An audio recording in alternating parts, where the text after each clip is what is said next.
네, 안녕하세요. 해커스 한국사 안지영입니다. 해커스 한국사 능력 검정 시험 심화편이고요. 상권 교재 풀고 있습니다. 네, 우리가 풀고 있는 교재는 개념 정리하고 같이 이 개념을 적용한 기출 문제를 풀어보는 형태로 교재가 구성이 되어 있습니다. 지난 시간에 이어서 고구려에 이어서 삼국시대의 두 번째로 백제 파트를 다뤄보도록 하겠습니다. 네, 백제. 이 백제는 다른 나라와는 달리 삼국에서 신비로운 건국설화가 없는 그런 나라가 되겠는데 고구려 계통의 왕자가 고구려를 떠나서 내려와서 건국을 하게 된 국가가 되겠습니다. 그래서 초반에 자리를 한강 근처에다가 잘 잡게 돼요. 그래서 온조가 한강 유역에다가 기존에 있는 세력에 자신이 데려온 세력을 합쳐가지고 위례성이라고 하는 성을 쌓고 백제를 건국했다라고 나옵니다. 원래는 처음에 초반의 이름은 백제는 아니었죠. 왜냐면 처음에 고구려를 떠나올 때 혼자 온 게 아니고 형이라고 항상 기록이 되어 있는 비류라는 사람이랑 같이 왔었죠. 근데 이제 쭉 내려왔다가 이 비류와 온조 형제가 어머니인 소선어를 데리고 살기 좋은 땅을 찾아서 쭉쭉 내려오고 있었는데 한강 근처가 너무 살기 좋았던 거죠. 여기서 어머니와 온조는 소선어와 온조는 여기서 머물기로 하고 생각이 조금 달랐던 비류가 미추홀이라는 곳으로 자기를 따르는 사람들을 이끌고 갔다라고 되어 있습니다. 그래서 우리가 이거 두 개를 구별을 해서 비류가 세운 백제를 따로 비류백제라고 하는데 정확히 어디다라고 지명이 나와 있진 않아요. 그러나 지금 미추홀이라는 장소는 아마도 한강에서 멀지 않는 인근의 바닷가로 추정이 되는 인천 지역이었을 거다라고 비정을 하고 있습니다. 그래서 인천 지역에 실제로 남구라고 하는 인천의 행정 지역명이 미추홀구라고 최근에 또 바뀌기도 했죠.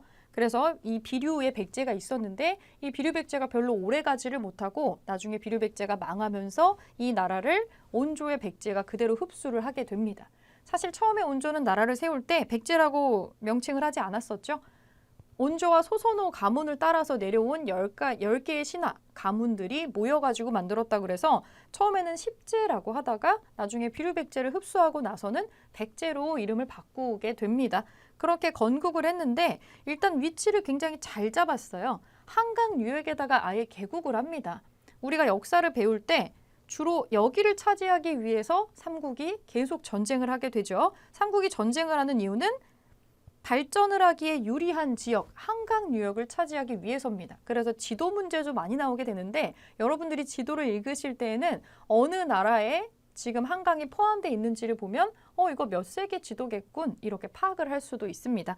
한강 유역에다가 애초에 개국을 해서 가장 먼저 전성기가 오는 나라다라고 보시면 되겠고 전성기가 오기까지 그 발판을 마련해주는 왕들이 있습니다. 대표적으로 고이왕 때부터 백제는 슬슬 그 지역의 영역을 확장해 나가면서 세력을 키워가게 되고 형태가 좀 안정되게 됩니다. 고이왕, 고이왕이라고 보통 얘기를 하는데 단계를 고이고이 밟아서 시스템을 마련을 해놨다. 이렇게 기억을 하셔도 됩니다.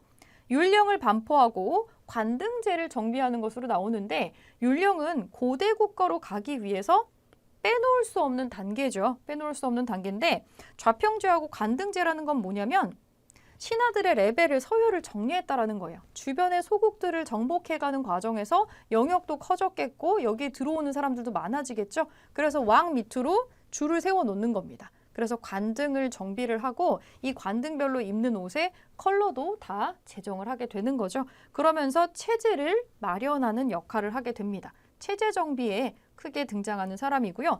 그리고 원래 백제가 들어가 있는 지역이 우리가 고조선이 있고 그 밑으로 또 다른 나라들이 계속 생기게 되잖아요. 고조선이 망하고 나서 그 위쪽 지역에 부여가 생기고 다시 그 밑으로 고구려가 생기고 아래쪽에 한반도 남쪽 지역에는 삼한이라고 하는 국가들이 있었죠. 아주 간단하게 표시해 보겠습니다. 간단하게 그냥 직사각형의 형태로 한반도를 그려봤을 때 고구려와 지금의 북한에 해당하는 위쪽 지역은 제외할게요. 이쪽을 지금 북쪽 지역이라고 보고 여길 나눠보겠습니다. 이렇게 한번 나눠 볼 텐데 여기 해당하는 오늘날에 굳이 비교하자면 전라도에 해당하는 지역, 이 지역을 마한이라고 하고 그 옆에 지역을 진한이라고 합니다. 진한, 여기가 있고 여기 마한, 그리고 요 사이에 낙동강을 끼고 여기에 피자 조각처럼 쑥 돌아가 있는 나라가 있어요. 요 나라는 우리가 가야가 되는 변한 지역이 있습니다. 그래서 삼한이라고 하는데 이 나라들이 중요한 점은 한 나라를 지칭하는 이름이 아니고 이 지역에 모여 있었던 나라들의 한 주머니를 가리키는 이름이에요. 그래서 마한 주머니가 제일 컸고요. 이 마한이라는 주머니에 여러 개의 나라들이 구슬처럼 담겨 있는 형태인데 마한이 가장 큽니다. 왜냐면 우리나라가 이 남쪽 이 태백산맥을 중심으로 해가지고 평야가 넓게 뻗어 나가서 사람이 살기 좋은 땅이 주로 이 전라도 일대, 전라도와 충청도 일대를 끼고 있는 마한 지역에 모여있기 때문이에요. 이 마한 주머니에는 백제를 포함해서 54개의 나라가 들어가 있었다고 돼 있고 진화는 12개의 나라가 모여있다. 변환에는 6개 혹은 6개 이상 12개가 넘었다는 얘기도 있고요. 이렇게 여러 가지 나라들이 모여 있었다. 크기로는 마한이 가장 컸습니다. 이 마한의 작은 소국 중에 하나였던 백제는 점점 커져서 이 마한의 반장 역할을 하게 되는 목지국이라는 나라가 있어요. 가장 강력한 나라입니다. 이 목지국을 병합을 하면서 영토를 크게 확장을 하게 됩니다. 이제 고이왕 때 뭔가 잘 나가게 되는 발판을 마련하는구나. 이제 고대 국가로 올라서는구나 라고 하는 발전상을 보여주고 있다는 거죠.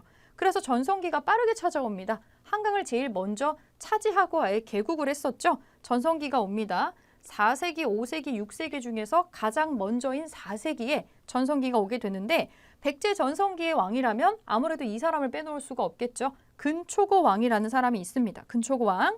이 근초고 왕은 영토를 크게 확장했었던 정복 군주인데 백제에서는 우리가 고구려의 광개토 대왕이 있다면 백제에는 이 근초고 왕이 있다는 거 또 기억을 해주시면 좋겠죠. 지금 서울 지역에 예전에 이 백제의 한성, 위례성이라고 여겨지는 유적지가 저기 강남 쪽에 남아 있습니다. 확실하게 여기다라고 할 수는 없지만 백제 유물들이 많이 나오고 있고 백제 유적지가 드문드문 보여서 여기가 아마도 역사에 기록된 위례성이었겠지라고 생각되는 데가 그 올림픽공원 안쪽에 있는 그 언덕들입니다.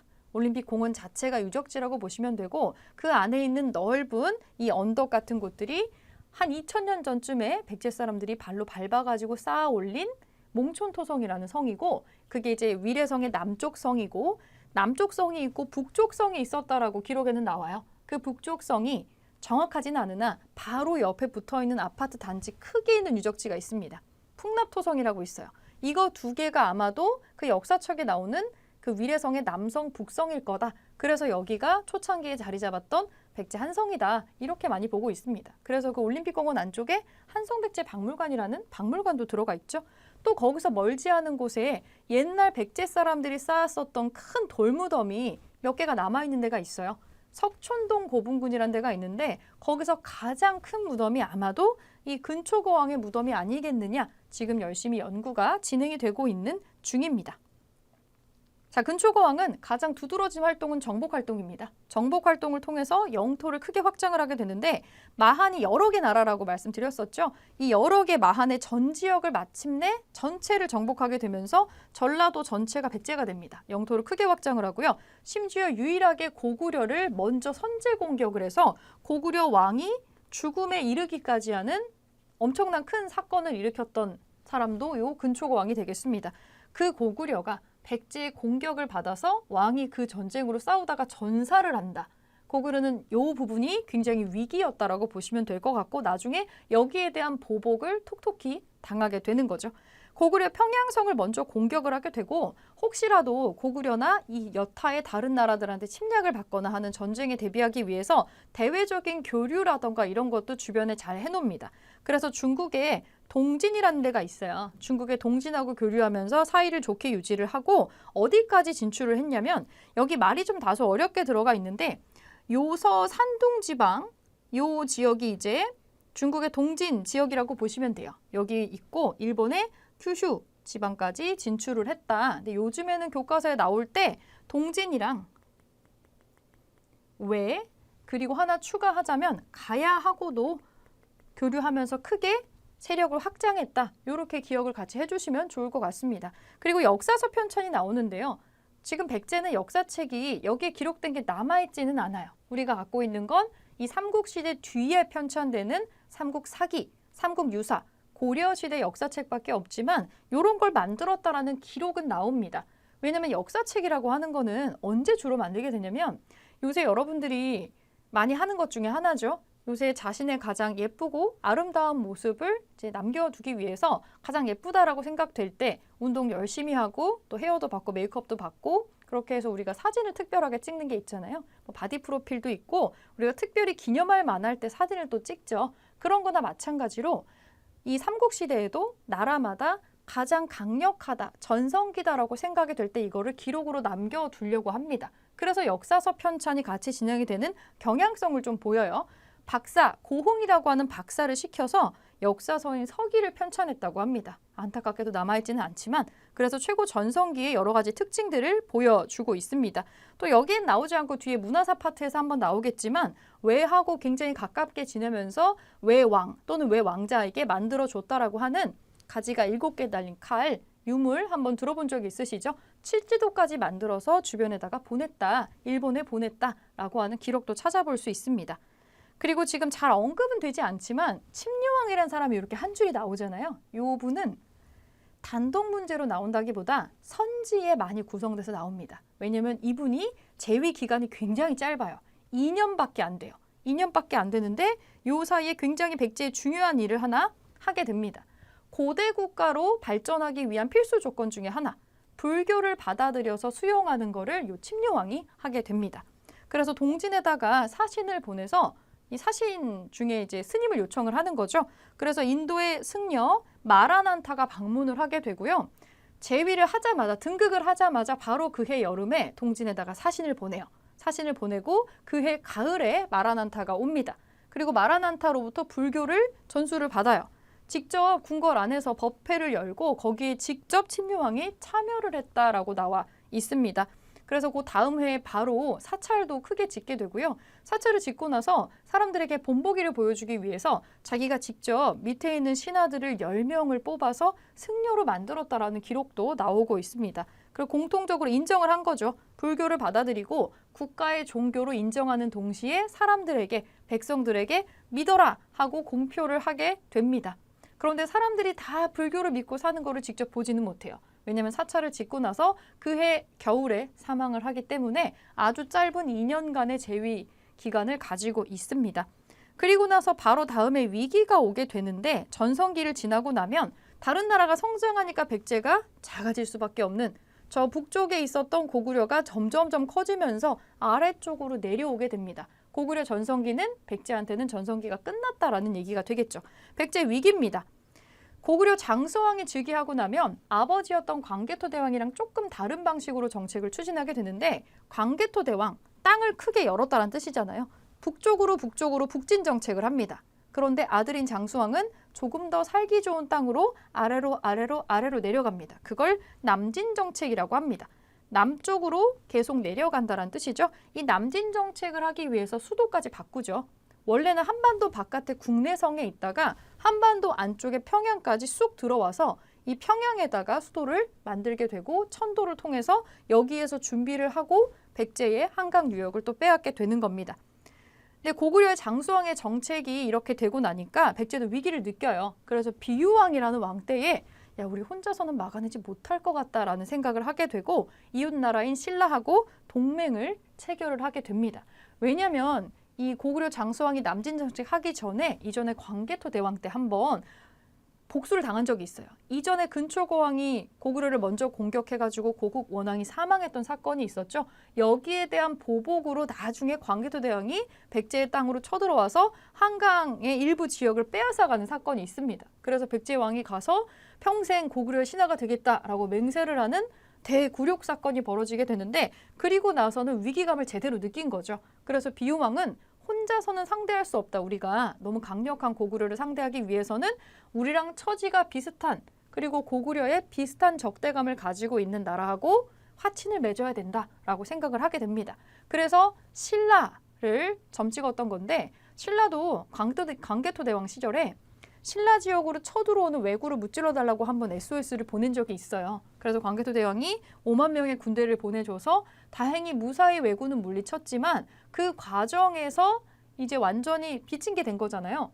세상에 공짜는 없으니까 요 사건 이후로 신라도 신하의 나라처럼 이제 고구려의 눈치도 봐야 되고 고구려한테 좀 쥐락펴락 당하는 게 있었기 때문에 둘이 좀 동병상련이었어요. 그래서 나제 동맹을 맺습니다. 화친을 맺었어요. 신라와 동맹을 체결했다라는 게 나옵니다. 이 동맹은 나중에 신라가 배신할 때까지 진흥왕이라는 사람이 신라에 등장을 해서 이 백제 왕을 배신할 때까지 동맹이 유지가 됩니다. 점점 강화되는 모습을 또 보여요. 자, 신라와 나제 동맹을 맺고요. 그 밑으로 계로왕이 나옵니다. 한성시대 마지막 왕입니다. 한성시대 마지막 왕이고, 자, 고구려를 견제하려고 머리를 많이 굴립니다. 그 이전에 비우왕은 나제 동맹을 체결했지만 나는 뭔가 조금 더 강대국과 좀 이렇게 체결을 해서 고구려를 견제하고 싶다. 그래서 중국의 북이라는 지역으로 고구려하고 연관이 없는 북위에다가 국서를 보내요. 그래서 막 고구려 욕을 하면서 도와달라고 얘기를 하죠. 하지만 북위도 고구려가 마음에 들지는 않지만 고구려 같은 강대국을 적으로 돌리는 게 좀 부담스러워서 백제의 이 요구를 거절을 합니다. 오히려 이 계로왕은 이 국서 보낸 것 때문에 고구려한테 찍힌 거죠. 더욱 화만 돋군 셈이 돼버렸고 결국에 장수왕은 여러 가지 계책과 치밀한 계획 끝에 한성을 함락시키는 데 성공을 합니다. 이때 한성 함락되는 그 순간에 그때 잡혀가지고 아차산성이라는 인근의 산성에 끌려가서 목이 잘리는 처형을 당하게 되는 사람이 바로 계로왕이 되겠습니다. 여기에 뭐 자세히 언급은 되어 있지 않지만 계로왕의 의심을 풀고 그 내부의 구조를 파악하기 위해서 첩자를 보냈다고 되어 있어요. 첩자, 장수왕의 첩자로 여러분 들어본 적이 있으실 거예요. 도림이라는 바둑을 굉장히 잘 두는 승려를 보냈다라고 되어 있습니다. 계로왕이 바둑을 엄청 잘 뒀대요. 지금으로 치면 온라인 게임을 굉장히 좋아하는 어떤 사람이 있는데 아주 고수 레벨인 거죠. 상대할 사람이 없는. 근데 굉장히 초고수인 게임을 잘하는 사람을 보내서 같이 재밌게 게임을 할 수 있게 만들어준 거예요. 그래서 도림과 베프가 되거든요. 도림이 좀 친해졌다고 생각했을 때 쓸데없는 공사를 일으키게 막 부추깁니다. 그래서 백제가 감당할 수 없는 거대한 토목공사가 계속해서 일어나게 되고 그 틈을 타가지고 장수왕이 공격을 해서 한성을 빼앗을 수 있었던 거죠. 이때 백제는 한번 망할 뻔했어요. 한성을 완전히 빼앗기게 되고요. 그 밑으로 문주왕이라는 사람이 수도를 통째로 옮겨서 웅진, 지금의 공주 지역으로 내려가게 됩니다. 천도, 이거는 원해서 한 게 아니죠. 한성을 빼앗겼기 때문에 궁여지책으로 내려가서 나라의 명맥을 간신히 이었다라고 보시면 돼요. 그래서 수도가 백제만큼 수도를 자주 옮긴 나라가 없는데 옮길 때마다 목적이 조금씩 다르다라는 거 생각해 주실 필요가 있습니다. 네, 백제가 이사를 가게 된 건 지금의 현실의 상황과 비교를 해보자면 한강 근처에서 아주 한강 뷰인데다가 100평이 넘는 아파트에서 굉장히 좋은 데서 잘 살다가 집이 쫄딱 망해가지고 저기 지방에 단칸방으로 지금 이사를 간 거예요. 이건 원해서 간 게 아니겠죠? 그게 지금 옹진으로 내려간 건데 이 옹진에서는 다시 한번 백제를 화려하게 부활시키기 위해서 이거를 다시 일으킨다 그래서 중흥이라고 합니다. 중흥을 위한 여러 가지 노력이 다시 한번 이루어지게 됩니다. 우선 넘어가서 동성왕이라는 분은 우리가 어차피 혼자서는 안 되니까 나제 동맹을 더욱 강화해야겠다. 더 강화한다는 건 단순하게 선물을 주고받는 것만으로는 부족하다. 서로가 공격을 하지 않는다라는 끈끈한 어떤 믿음이 더 필요하다. 그래서 이번에는 결혼 동맹을 합니다. 결혼 동맹을 통해서 나제 동맹이 더욱 강화되는 모습을 또 보이고 있고 드디어 나오는 사람이 이 무령왕인데요. 무령왕은 이 사람의 업적도 나오고 이 유적지도 자주 출제가 됩니다. 백제 파트가 최근에 문화사 파트에서 많이 나오는 경향성을 좀 보이고 있는데 2015년에 백제의 유적지 8개가 묶여서 유네스코 세계문화유산으로 등재가 됩니다. 그래서 조금 더 많이 나오는 그런 경향성을 보이고 있어요. 또 무령왕의 무덤 자체가 발굴 스토리가 굉장히 화려하기 때문에 요거랑 연결해서도 문제가 나오는 편입니다. 이 무령왕이 제일 먼저 하려고 했던 건 뭐냐면 일단은 왕이 도망쳐가지고 천도를 한 거잖아요. 왕의 어떤 위신이라고 하는 거. 왕가의 위신이 땅에 떨어져 있는 상태고 지금 재정 상황도 되게 좋지 않고요. 그리고 지방의 귀족들은 귀족대로 나 세력 좀 있다 하는 사람들은 왕을 무시합니다. 지금 좋은 상황이 아니잖아요. 그래서 왕권을 다시 강화하고 왕실의 격을 올리기 위해서 굉장히 노력을 많이 하는데 혹시라도 지금 나라가 망할 뻔한 이 상황에 지방에서 반란 같은 게 일어나면 곤란하겠죠. 그 사람들을 감시하기 위해서 지방을 감시하기 위해서 지방을 22개로 22담로라는 거를 두고 여기 옆에 파란색으로 설명 나온 거 한번 볼게요. 지방의 중심에다가 행정구역을 따로 설치를 합니다. 그래서 지방을 직접 컨트롤할 수가 없으니까 믿을 만한 사람을 뽑아서 보내요. 그 믿을 만한 사람은 주로 왕족입니다. 왕의 자식이거나 아니면 정말 믿을 만한 왕족, 친족을 보내서 다스리게 하는 거죠. 그래서 22담로라는 게 나와요. 왕족을 파견합니다. 지방에 대한 통제를 강력하게 만든다라고 보시면 되겠죠. 그리고 조금 더 센 나라하고 문화적으로 교류해서 크게 부흥을 시키기 위해서 중국 남조의 양나라하고 외교 관계를 돈독하게 맺었어요. 무령왕의 무덤, 벽돌 형식으로 만든 에스키모 이글루처럼 생겼습니다. 이거 우리나라에 없는 양식이고요. 이 벽돌 무덤의 양식이 바로 양나라 양식이다라고 보시면 될 것 같습니다. 이 무령왕이 열심히 노력을 해서 다시 한번 잘 살 수 있는 베이스를 잘 만들어 둡니다. 요거를 발판 삼아서 점프하는 게 무령왕의 아들인 성왕이 되겠습니다.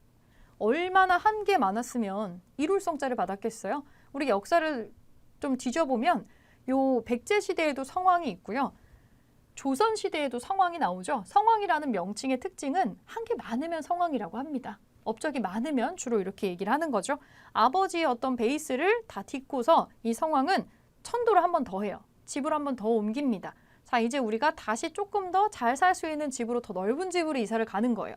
급하게 이사 온 웅지는 너무 좁습니다. 수도라고 하기에는 너무 좁은 지역에 있어서 다시 한번 이제 살림을 일으켜 보고자 조금 더 넓은 50평짜리 집으로 이사를 가는 거죠. 그게 아래쪽에 있었던 사비입니다.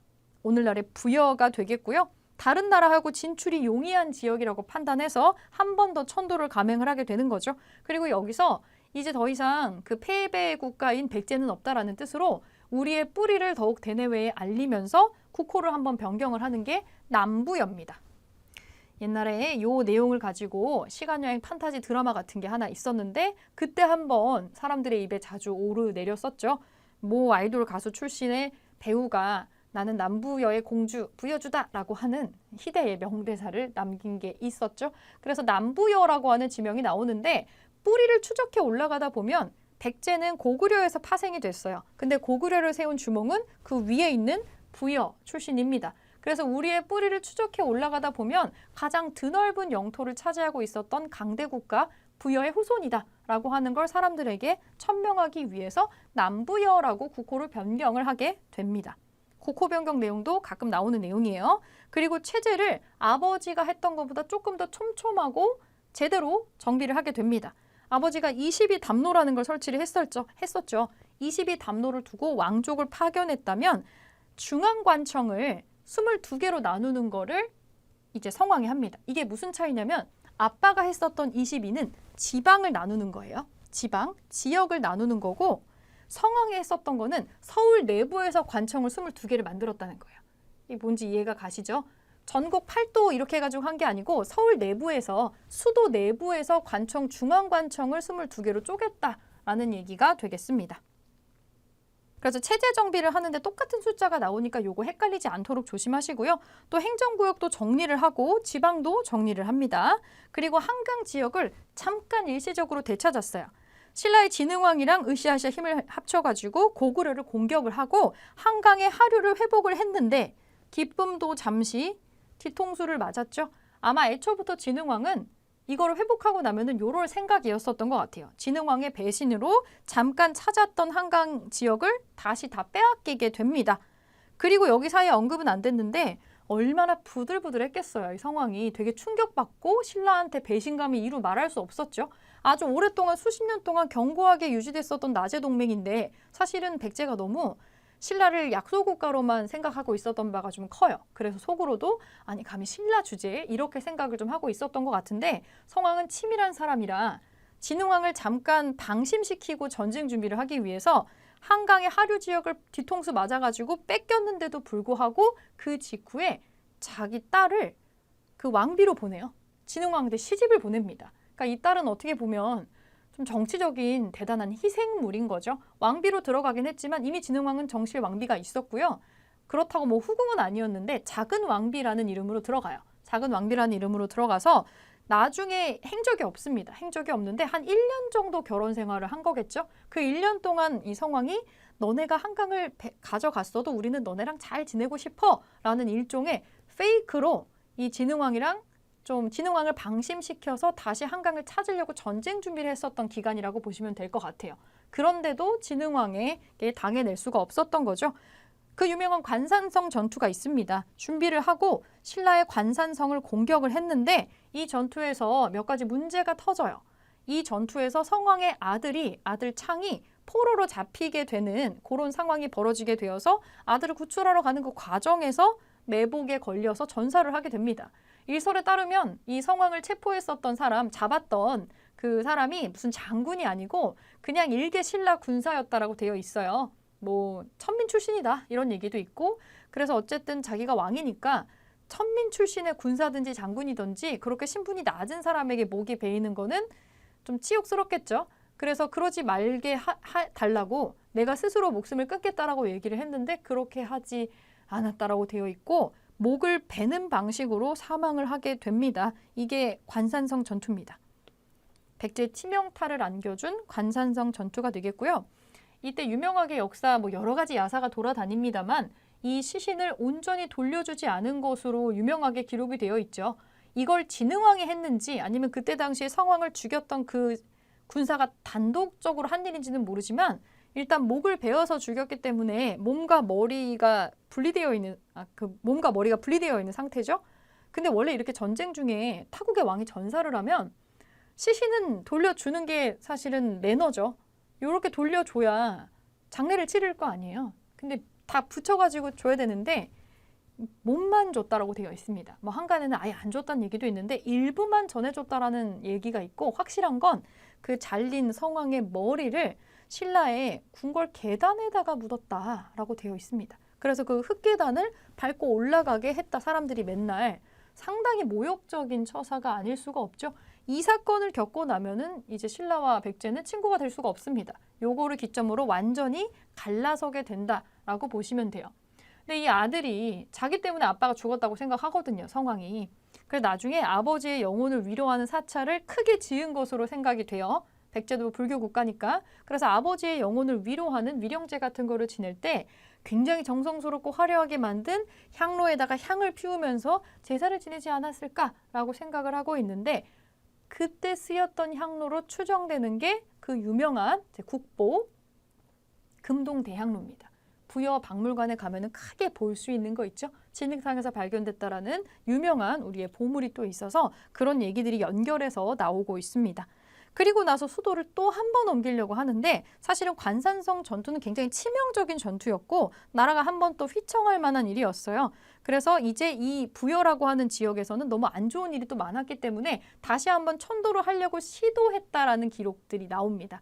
완전히 수도를 옮기지는 않은 것 같고, 무왕이라는 분이 익산 지역에다가 천도를 하려고 시도했다라고 보여집니다. 그래서 그 유네스코 유적지가 공주, 부여, 익산이 이렇게 다 묶여 있어요. 그래서 익산에 현재 미륵사가 있었던 미륵사지가 같이 유적지로 들어가 있습니다. 이 무왕이 익산 지역에다가 미륵사라는 커다란 사찰을 세우고 이쪽으로 천도하려고 했다. 이런 내용이 가끔 나오고요. 마지막 왕은 의자왕입니다. 이 의자왕은 우리가 좀 잘못 알고 있는 사실이 많은데 또 일제강점기를 거치면서 왜곡된 게 많아요. 여러분들이 의자왕 하면은 바로 생각나는 게 아마 머릿속에 삼천궁녀가 떠오르실 텐데 이건 정말 대표적으로 왜곡된 사례 중에 하나입니다. 그 삼천궁녀가 꽃잎처럼 스스로 몸을 던져가지고 자살을 했다라고 하는 낙화암이란 데가 있어요. 부소산성에 가면 부여의 부소산성에 지금 유적지 관광지가 형성이 되어 있어서 실제 낙화암이 남아 있고요. 거기에 올라가 보실 수 있습니다. 근데 문제는 직접 가보시면 아시겠지만 거기에 3,000명이 다 올라갈 수가 없어요. 3,000명은커녕 30명도 올라서기 힘든 되게 좁은 절벽이에요. 거기를 3,000명이 서려면 부소산성을 동글동글동글 감싸면서 줄을 엄청 길게 서야 되는데 그렇게 했을 리가 없다라는 거죠. 3,000이라는 숫자는 두 가지 설이 나와요. 우리가 굉장히 많은 숫자를 잃을 때 카운팅을 한 게 아니라 엄청 많은 사람이다라고 얘기할 때 3,000이라는 숫자를 쓰기도 하고, 그리고 일제강점기를 지나면서 약간 의자왕이 좀 타락했다라는 거를 우리 역사를 왜곡하는 데 힘을 실기 위해서 일본이 조작한 내용이다. 이런 것도 있습니다. 그리고 모 대중가요에 나오게 되면서 3,000이라는 숫자가 공고화가 됐는데 역사적으로는 근거가 없는 이야기라고 보시면 될 것 같고요. 근데 의자왕이 좀 억울한 게 그렇게 처음부터 방탕한 사람이 아니고 초반에는 정치를 굉장히 잘했습니다. 말년에는 좀 술과 여자에 빠져 살았지만 초반에는 신라의 대야성이라고 하는 굉장히 국경지대의 중요한 성을 비롯해서 40개가 넘는 성을 빼앗은 기록을 가지고 있어요. 제일 유명한 건 대야성 전투가 되겠는데 어쨌거나 처음에는 굉장히 총망받는 왕이었다고 보시면 되시고 이 의자가 우리가 앉는 그 의자를 말하는 게 아니고 정의롭고 자애롭다라는 거에서 글자를 따서 의자왕이라고 훗날 불리게 됩니다.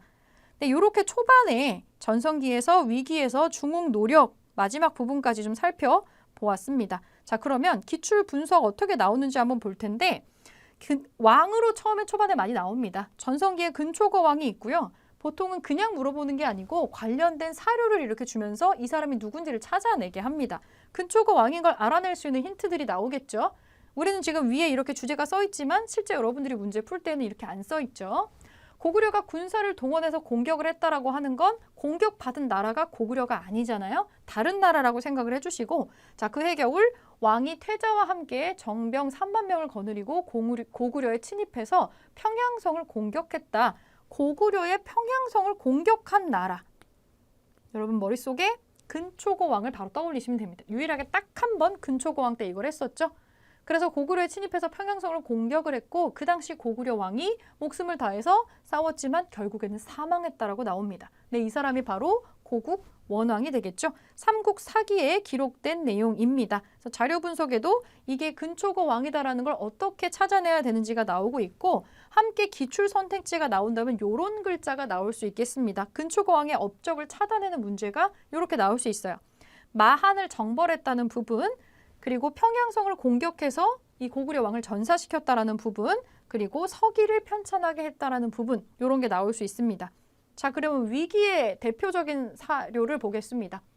계로왕의 북위 국서 전달. 이거 약간 생소해서 어려울 수 있는데 계로왕도 국리를 많이 하죠. 어떻게 하면 팽창하는 고구려를 막을 수가 있을까? 그래서 힘 있는 다른 나라들하고 연합을 해서 고구려를 압박하려고 하는데 고구려 위쪽에 있는 나라에 눈을 돌린 거죠. 북위라고 하는 나라에 은밀히 국서를 전달을 해서 이 고구려 욕을 지금 잔뜩 하고 있어요.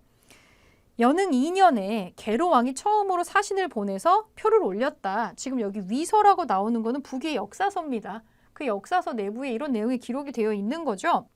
자, 고구려 선조인 쇠가 우호를 가벼이 깨뜨리고 직접 군사를 지휘해서 우리의 국경을 짓밟았습니다. 얘네가 이렇게 비인간적인 나라예요. 라고 한껏 지금 뒷담을 한 다음에 속히 장수를 보내서 구원해 주십시오. 라고 얘기하고 있습니다. 북위가 위치한 나라가 부여가 있었던 지역이었기 때문에 엄밀히 따지면 우리가 조상이 같아요 라고 하면서 친구가 되자 라고 약간의 무리수를 두고 있는 장면인데 북위도 고구려가 좀 걱정은 되지만 너무나 강력한 고구려하고 1대1로 전쟁하기라도 하면 큰일 나잖아요. 그래서 고구려를 좀 부담스러워해서 이거는 거절을 하게 돼요. 결국에는 이것 때문에 고구려를 조금 더 자극을 해버리고 마는 그런 상황이 되는 거죠. 함께 나오는 기출 선택지로는 계로왕이 고구려를 견제하려고 북위에다가 뭘 보냈다. 이런 내용이 나오고 그리고 백제 문조왕이 웅진으로 천도한다. 계로왕의 한 성을 빼앗기고 죽기 때문에 그 아들 또는 동생이라고 기록되어 있는 문조왕이 아래에 공주 웅진으로 천도했다라고 나오는 거 같이 연결돼서 나올 수 있습니다. 고구려 장수왕의 남진 정책에 대응을 해서 어떻게든 백제를 지키려고 했었던 노력으로 보시면 될 것 같고 자, 백제의 중흥기에 나오는 사람 대표적으로 무령왕과 그 아들인 성왕이 나옵니다. 네, 무령왕 발굴에 대한 사료가 나오는데 이런 게 좀 자주 나오는 편이에요. 이게 워낙에 드라마틱한 발굴이면서 중요한 발굴이었기도 했고 우리가 주인을 아는 유일한 삼국시대 왕릉입니다. 그래서 무슨 총이라고 붙어있지 않고 땡땡릉이라고 정확하게 이름이 지금 들어가 있죠. 이 무령왕릉에서는요. 1970년대에 우연히 발견이 된 건데 이 무령왕릉에서 나온 유물만 개수로만 따지면 조각까지 합쳐가지고 5,000개가 넘습니다.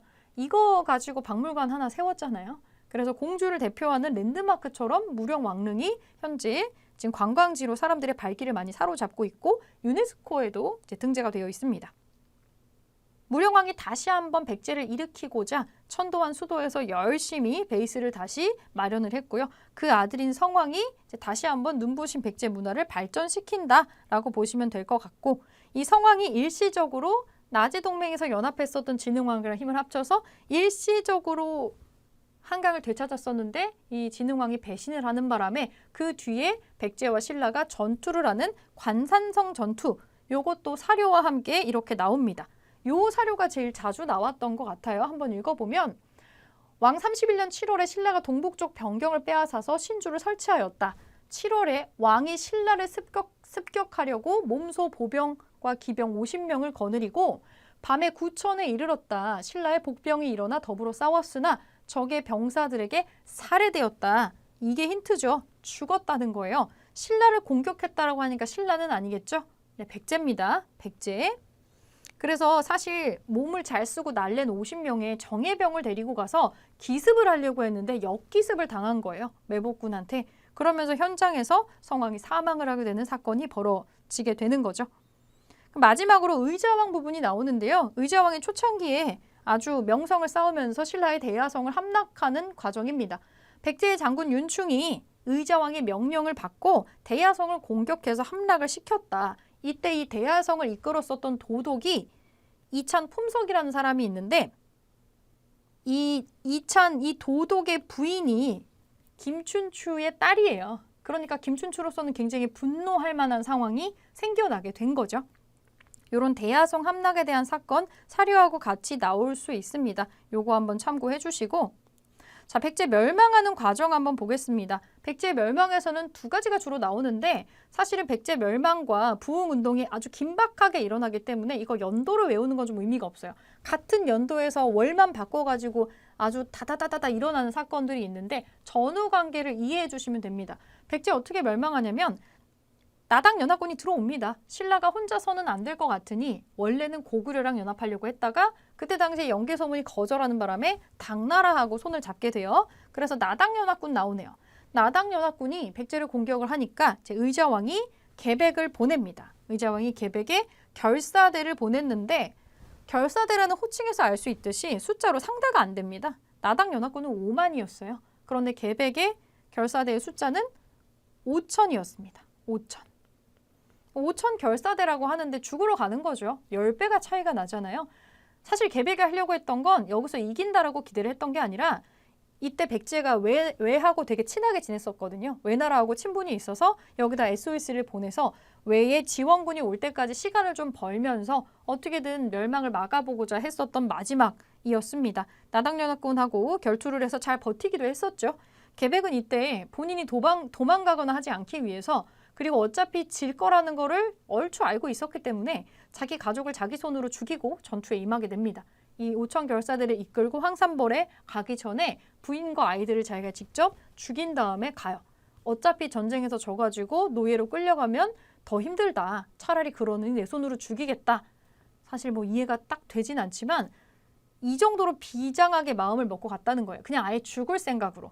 사실은 전쟁에서 이긴다라는 확신이 있었다면은 그렇게 죽이지 않았겠죠. 그냥 자기도 따라 죽으려는 어떤 비장한 마음이 있었기 때문에 이런 행동이 가능하지 않았나 싶습니다. 하지만 결국에는 수적인 어떤 거를 이겨내지를 못하고 신라 김유신의 군대에 패배를 하게 됩니다. 5천 결사대는 거의 전멸을 하게 되죠. 그리고 황산벌이 뚫리고 나면은 바로 사비성에 함락이 됩니다. 수도로 바로 들어가서 수도가 함락이 되고 웅진으로 내려가 있었던 의자왕도 결국에는 항복을 하게 됩니다. 그러면서 백제가 망하는 게 660년이 되겠어요. 나당 연합군의 힘에 의해서 백제가 먼저 멸망, 그 다음에 고구려가 멸망, 그리고 삼국 통일이 돼야 되지만 삼국 통일되지 않고 당나라와 마찰이 있어서 신라와 당군들이 싸우다가 마지막으로 신라가 당나라 군대를 몰아내면서 삼국 통일이 되는 과정을 거치고 있습니다. 그 백제가 거의 한 700년 정도 역사가 있기 때문에 망한다고 갑자기 없어지지가 않아요. 당연히 일으키려는 사람들이 있을 겁니다. 부흥운동이 있었어요. 망하자마자 바로 복신과 도침이라는 사람이 주류성에서 의자왕의 아들인 부여풍을 바로 왕으로 추대를 하고 부흥운동을 펼칩니다. 이게 망하고 바로 다음 해에 일어나는 일이에요. 그리고 흑지상지라고 하는 이제 장군이죠. 흑지상지가 임존성이라는 데를 중심으로 해서 또 부흥운동을 합니다. 그래서 당나라 소정방이 이끄는 군대를 격파하는 일정의 성과를 올리게 되고요. 200개 정도의 성을 되찾았다라고 해요. 상당히 명성이 자자했었던 부흥운동입니다. 그리고 나서 마지막으로 SOS를 보냈던 외나라의 수군이 도착을 해요. 그래서 이제 한번 해볼 만하다라고 같이 연합을 해서 전투를 하기는 하는데 백강 전투에서 처참하게 패배를 하고 말았습니다. 백강의 하류에서 마지막 전투에서 나당 연합군에게 다 패배하게 되면서 부흥운동도 실패로 끝나게 되죠. 그리고 여기에 언급되지는 않지만 나중에 이 부흥운동도 내부의 어떤 내부 트러블로 인해서 또 망하게 돼요. 그러면서 부흥운동은 대실패를 하게 된다라는 거 알 수가 있겠습니다. 자, 내용적으로 확인 퀴즈 한번 보겠습니다. 설명에 OX를 하는 게 나오는데 침류왕이 율령을 반포했다. 침류왕은 율령 반포를 하지 않았고 고이왕이 하죠. 아니네요. 침류왕은 불교를 수용하는 역할을 하고 근초고왕이 박사 고흥에게 서기를 편찬하게 하는 건 맞습니다. 최고 전성기의 역사책 편찬하게 했고요. 의자왕은 금마조의 미륵사를 창건했다. 이거는 의자왕이 아니고 무왕이 하는 일입니다. 아니네요. 자, 괄호 안에 영표해 보겠습니다. 계로왕은 고구려를 견제하기 위해서 중국에 어디에게 국서를 보냈다. 옛날에 우리랑 똑같이 부여 땅에 있다라고 믿고 있는 북위에다가 국서를 보냈지만 거절당했죠. 성왕은 웅진, 사비 어디로 천도했다? 이거는 마지막 천도했었던 사비로 보시면 됩니다. 성왕의 아버지가 이제 웅진 시절의 왕이 되겠고요. 요거 헷갈리지 마시고. 자, 그리고 마지막으로 흑치상지가 무슨 성을 거점으로 백제 부흥운동을 전개했느냐? 네, 임존성을 거점으로 백제 부흥운동을 전개하는 게 있었습니다. 기출 분석 어떻게 나오냐면 백제 멸망도 다 이렇게 사료가 나와요. 보통은 계백, 황산벌이라는 단어가 제일 많이 나옵니다. 그래서 장군 계백, 결사대, 황산벌 이런 거 되게 많이 나오게 되어서 기출 선지에도 계백의 결사대라든지 나당 연합군이라든지 이런 글자가 주로 나오게 됩니다. 그리고 부흥운동은 나오는 이름들이 되게 한정되어 있어요. 복신, 도침, 흑지상지의 이름을 기억해 주시고 추가로 기억한다면 부여풍 정도로 원래 백제는 왕가의 성씨가 부여씨입니다. 그래서 이런 이름들이 나오는 거니까 요거 한번 기억해 주시면 좋을 것 같습니다. 그럼 이렇게 되는 거 문제는 어떻게 나오는지 한번 살펴보겠습니다. 개념 적용 문제 1번부터 한번 볼게요. 밑줄근 왕의 업적으로 옳은 것은 이 왕이 누군지 찾아야겠죠. 고구려가 군사를 동원해서 공격을 해왔다. 고구려가 공격을 했대요. 그럼 당연히 고구려는 아니겠죠. 이 왕은 고구려 왕이 아니겠죠. 왕은 이를 듣고 폐하 강가에서 군사를 매복시키고 그들이 오기를 기다려 급히 치니 고구려 군사가 패하였다. 그해 겨울에 이 왕이 태자와 함께 정병 3만 명을 거느리고 고구려에 침입하여 평양성을 공격했다. 이 왕이 자기 그 아들이랑 같이 태자랑 같이 3만 명을 거느리고 고구려를 먼저 공격했대요. 그래서 고구려 왕 사유가 사망했다라고 나옵니다. 백제가 고구려를 먼저 공격해서 왕을 죽인 시기가 딱 한 시기 있었죠? 네, 이 왕은 근초고 왕입니다. 근초고 왕. 근초고 왕이라고 간단히 메모해 주시고 근초고 왕의 업적으로 옳은 걸 찾아볼게요. 익산의 미륵사를 창건하는 것은 무왕입니다. 백제 무왕이고 신라를 공격해서 대야성을 함락시키는 것은 뒤시기에 나오는 의자왕입니다. 의자왕이고 동진으로부터 전래된 불교를 수용하였다. 마라난타를 통해 불교를 수용한 것은 침류왕입니다. 2년 동안 왕위를 이었던 침류왕. 사비로 천도하고 국호를 남부여로 고쳤다. 이거는 백제의 성왕이 되겠죠. 성왕. 마지막 5번 고흥으로 하여금 박사 고흥으로 하여금 서기라는 역사책을 편찬하게 했다. 네, 이게 근초고왕의 업적이 되겠습니다. 답 5번이고요. 여러분 오답 정리할 때 이렇게 아닌 거 쳐주시고 옆에다 간단하게 메모하면서 넘어갈게요.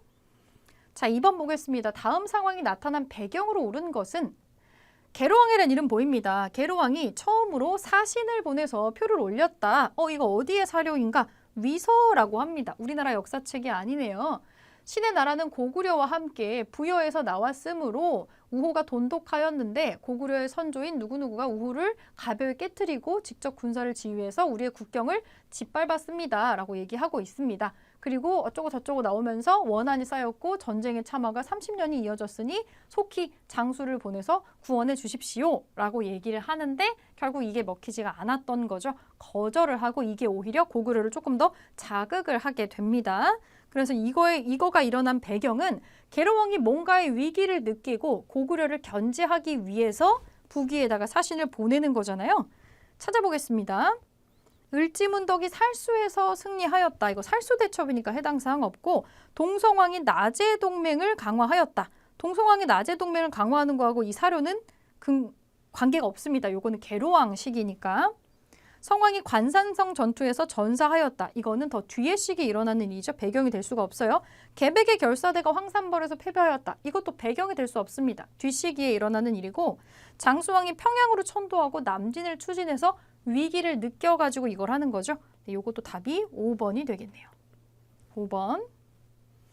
자, 옆에 3번 문제 보겠습니다. 다음 상황이 전개된 배경으로 옳은 것은 작년에 귀국과 화친을 맺었기 때문에 우리 비유왕께서 흰 매를 마립간께 보내셨습니다.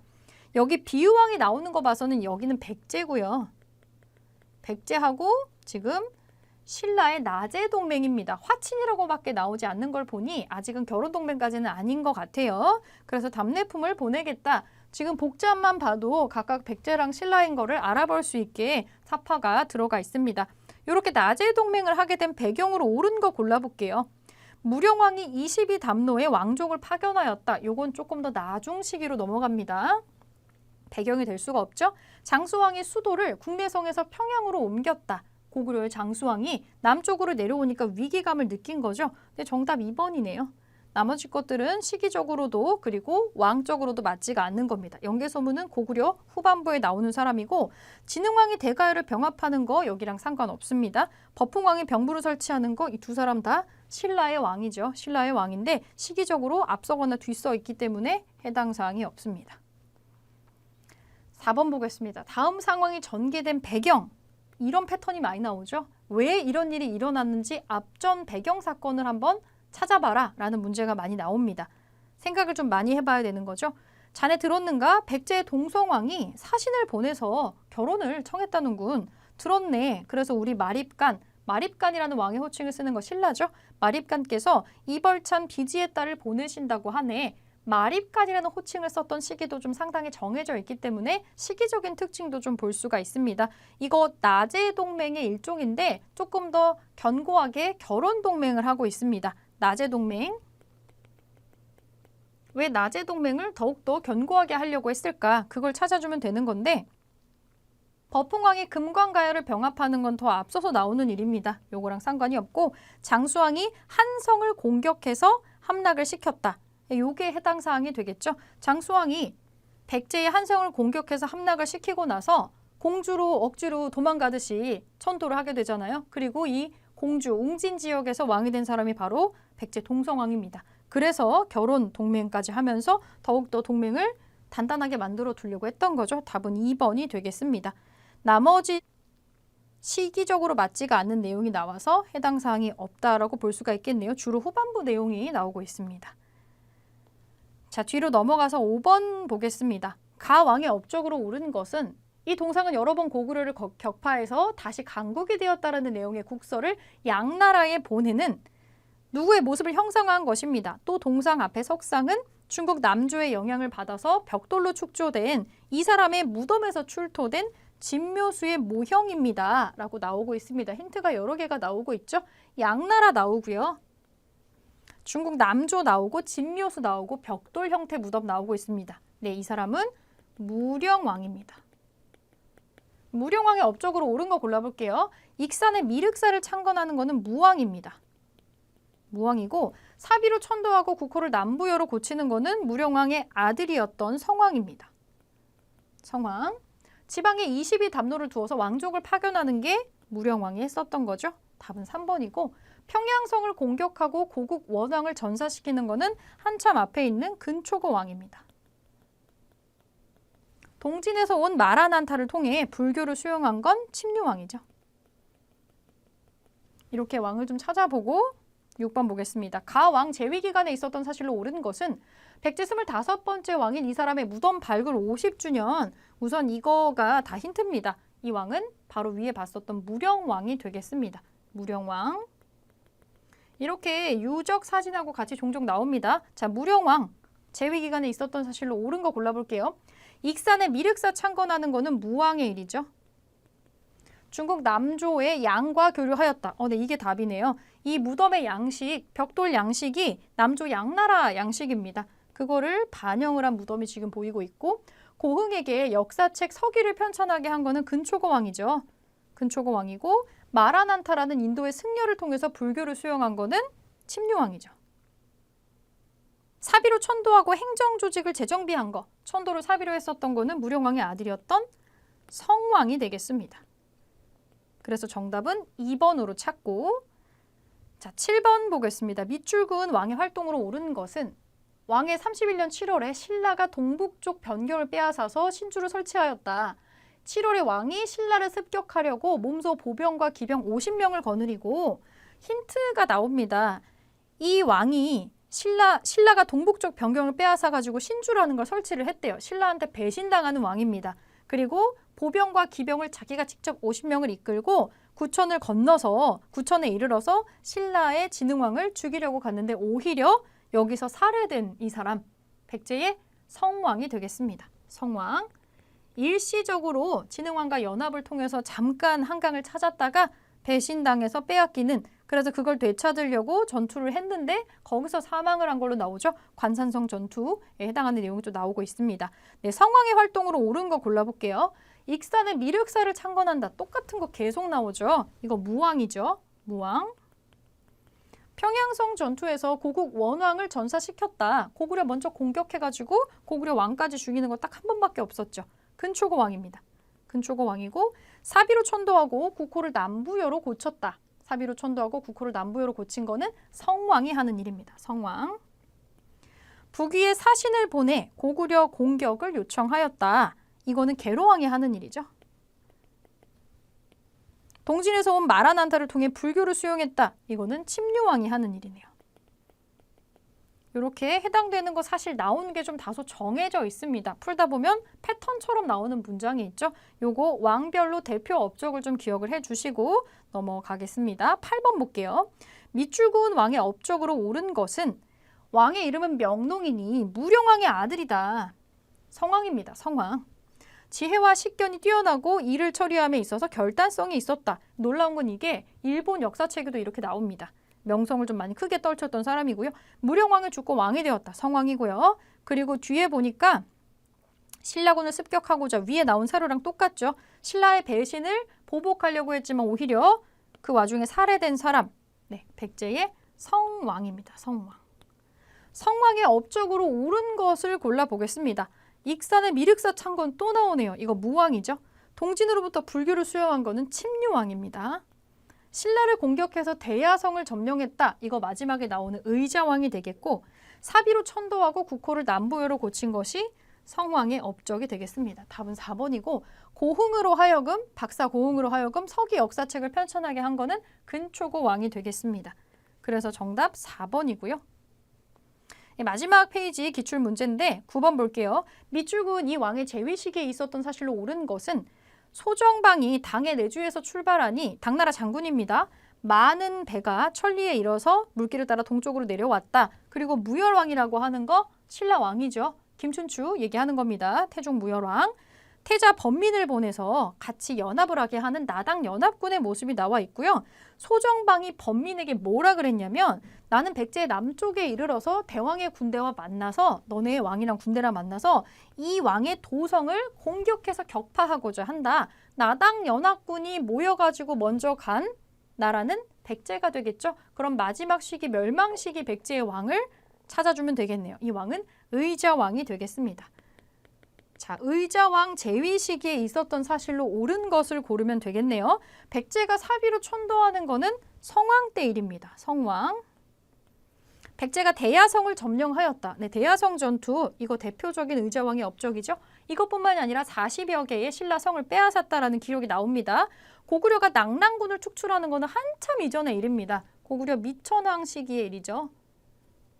앞에 시기로 넘어가야 되죠. 신라가 매소성에서 당군을 물리쳤다. 이건 매소성 전투라고 있어요. 나당연합군이 깨지면서 당나라하고 싸우게 되는 거. 그리고 신라가 안승이라고 하는 사람을 보덕국왕으로 임명하면서 반란을 평정한 게 또 있습니다. 요거 둘 다 신라의 문무왕이 마지막으로 이제 삼국 통일전쟁 수행을 하면서 부흥 군대랑도 싸우고 당나라 군대랑도 싸우고 하는 그런 모습을 지금 보여주고 있습니다. 그래서 정답은 의자왕 시기는 2번이 되겠고요. 자, 10번 볼게요. 가와나 사이 시기에 있었던 사실로 옳은 것은 대야성에서 패했을 때 도독인 품석의 아내도 죽었는데 바로 춘추의 딸이었다. 김춘추가 말하기를 신이 고구려의 사신으로 가서 군사를 청해서 백제의 원수를 갚고자 합니다. 했는데 왕이 허락했대요. 처음에 원병을 요청하러 간 곳은 당나라가 아니라 고구려였는데 대야성 전투에서 패하고 나서 그런데 그 당시에 고구려는 연개 소문이 질권을 하고 있어서 이 원병 요청을 거절을 해가지고 당나라로 가서 나당연합군이 생기게 되는 거죠. 가는 대야성 전투 시기라고 볼 수가 있겠네요. 그리고 나를 보겠습니다. 복시는 일찍이 군사를 거느렸는데 이때 승려 도침과 함께 주류성에서 근거해서 반란을 일으키고 외나라에 있었던 왕자 부여풍을 맞이해서 왕으로 세웠다. 네, 이거는 백제가 망한 뒤에요. 백제가 망하고 난 다음에 바로 부흥운동을 했었던 부분입니다. 그러면 대야성 전투에서 백제 멸망 다음에 부흥운동까지 사이에 있었던 사실로 옳은 것을 골라주면 되겠습니다. 당나라가 안동도호부를 설치했다. 이거는 다 하고 나서 안동도호부까지 설치하고 하는 거는 이 백제가 멸망하고 그 다음에 고구려가 멸망하고 그 다음에 설치를 하는 거거든요. 그러니까 나의 뒤가 되겠습니다. 이거는 사이가 아니라 나의 이후고 나당연합군이 사비성을 함락했다. 사비성을 함락을 했다라고 하는 건 백제가 멸망했다라는 겁니다. 백제가 망해야 부흥운동을 하는 거죠. 요 사이에 들어가는 건 2번이 되겠습니다. 일단 망하는 순서가 먼저 들어와야 되죠. 그리고 신라가 매소성 전투에서 승리했다. 이거는 나의 이후가 되겠습니다. 나의 이후. 왜냐하면 이 반란을 다 수습하고 나서 고구려하고 신라를 다 멸망시킨 다음에 그 다음에 이제 매소성과 기벌포 등등에서 신라하고 당나라가 찢어져가지고 싸우게 되거든요. 그래서 그 이후에 이것까지 다 수습을 하게 되면서 삼국통일을 신라가 하게 되는 거죠. 고구려가 신라에 침입한 외를 격퇴하는 것은 가의 이전입니다. 광개토 대왕 때 일어난 일이죠. 가의 이전. 백제와 외의 연합군이 백강 전투에서 패배하였다. 백강 전투에서 패배하는 거 마지막으로 백강에서 전투에서 패배를 하면서 이제 멸망의 길에 들어서게 되는 거죠. 사이 시기가 아니고 뒤 시기로 넘어가는 얘기입니다. 그래서 정답은 일단 멸망 부분이 나와야 되는 2번으로 답을 찾을 수 있겠습니다. 자, 11번 보겠습니다. 11번. 다음 상황이 나타난 시기를 연표해서 옳게 고른 것은 흑치상지가 좌우의 10명과 함께 적을 피해 본부로 돌아가서 흩어진 자들을 모아서 임존이란 단어 나오고요. 힌트는 흑치상지를 동그라미 치면 됩니다. 목책을 쌓고 굳게 지키니 열흘 만에 귀부한 자가 3만 명이었다. 소정방이 병사를 보내 공격했는데 흑치상지가 죽음을 두려워하지 않고 막아서 어쩌고 저쩌고 나오고 있고 소정방이 그대로 돌아갔다라고 나오고 있습니다. 지금 부흥운동이 나오고 있죠. 백제 부흥운동이 언급이 되고 있는데 일단 이 부흥운동이 아직은 망하기 전입니다. 아직은 망하기 전이에요. 백강전투까지 전부 다 끝나가지고 완전히 멸망했다라고 판단되기 전이다라고 보시면 되겠습니다. 일단 앞선 시기에 살수대첩, 안시성 전투에 해당하는 부분 너무 앞시기죠. 지워볼게요. 그리고 기벌포 전투는 이 흑치상지의 부흥운동까지 전부 실패하고 나서 신라하고 당나라 군대가 서로 싸우는 거거든요. 여기까지 넘어가면 안 됩니다. 기벌포까지 넘어가면 안 되고 그러면 황산벌 전투 뒤에 황산벌 전투를 하고 난 다음에 부소 산성에 있었던 사비성이 함락이 되고 그리고 부흥운동이 일어나면서 흑치상지가 일어나게 되는 거거든요. 시기적으로는 멸망을 하고 나서 완전히 부흥운동에 실패를 하게 되는 요 사이 라에 해당하는 시기로 찾아줄 수 있겠습니다. 이 좀 까다로운 문제인데 순서대로 생각을 해보시면 찾을 수가 있어요. 아닌 거를 빨리 지워주시고 좁혀 나가시면 됩니다. 연도가 지금 얼마 차이가 안 나기 때문에 여러분들이 연도를 기억하는 건 크게 의미가 없을 수 있어요. 이렇게 보시고 자 마지막 12번 보겠습니다. 가와 나 사이 시기에 있었던 사실로 옳은 것은 백제의 남은 적군이 사비성으로 진입을 해서 항복해서 살아남은 사람들을 붙잡아 가려고 하므로 자 백제의 남은 적군이 사비성으로 진입해서 여기 항복이란 글자가 나온대요. 항복했다는 얘기가 나오면 사비성이 함락이 되면서 망하는 그 순간을 보고 있습니다. 660년에 사비성이 함락되는 순간을 지금 언급을 하고 있어요. 가에서는 이거 백제 멸망입니다. 백제 멸망이고 나를 볼게요. 신라왕 김범민은 육군을 거느려 나아가고 유인계와 별수 두산과 부여 융은 수군과 군량을 실은 배를 거느리고 백강으로 가서 힌트 백강으로 가서 육군과 합세해서 주류성으로 갔다. 백강 어귀에서 외국 군사를 만나서 연합을 하고 전투를 했는데 배 400척이 불살라졌다라고 내용이 나오고 있습니다. 자, 지원군으로 왔었던 외나라 군사하고 연합을 해서 이 부흥운동군이 같이 힘을 합쳐가지고 마지막 백강 전투를 했는데 여기서 패배하면서 완전히 실패를 하게 되는 모습이 나오고 있습니다. 그래서 백제의 멸망과 이 부흥운동의 마지막 부분 사이에 있었던 걸로 옳은 거 골라줄게요. 굉장히 바트게 일어나는 일입니다. 연도를 참고용으로 그냥 한번 좀 써줄게요. 자, 사이에 사찬 시득이 기벌포에서 당군을 격파했다. 이거는 기벌포하고 매소성 같이 기억해 주시면 되는데 이 부흥운동 다 끝나고 나서 신라하고 당나라하고 싸우게 되잖아요. 이 당나라도 배신의 어떤 뉘앙스를 띠게 돼가지고 그러니까 이거는 사이 시기가 아니라 나의 이후입니다. 나의 이후가 되겠고 의저왕이 윤충을 보내서 대야성을 함락시키는 거는 아주 초창기의 일이죠. 가의 이전입니다. 가의 이전이 되겠고 복신과 도침이 부여풍을 왕으로 추대했다. 백제가 망하자마자 바로 부흥운동이 일어납니다. 바로 그 다음 해에 일어나는 부흥운동이고 백강전투 이전에 일어나는 게 맞기 때문에 3번으로 답을 찾을 수 있고요. 개백이 이끄는 군대가 황산벌에서 항전을 했다. 이거 사비성 들어가기 직전이에요. 이것도 가의 이전입니다. 가의 이전이고 안승에 의해서 보덕구강으로 책봉되었다. 요거는 이제 부흥운동이 실패하면서 포섭을 하는 장면이 지금 나오고 있거든요. 그래서 요거는 나의 이후가 되겠습니다. 나의 이후로 넘어가게 되어서 정답은 3번으로 찾아줄 수가 있겠습니다. 이런 문제가 가장 어렵게 나오는 형태가 되겠네요. 기출문제가 조금 많이 나왔는데 여러분들 개념으로 나온 거 같이 한번 봐주시고 어떤 식의 사료가 적용되는지를 보면서 문제풀이 한번 정리해 주시면 되겠고요. 다음 시간에는 백제 이후에 신라 관련된 내용으로 살펴보도록 하겠습니다.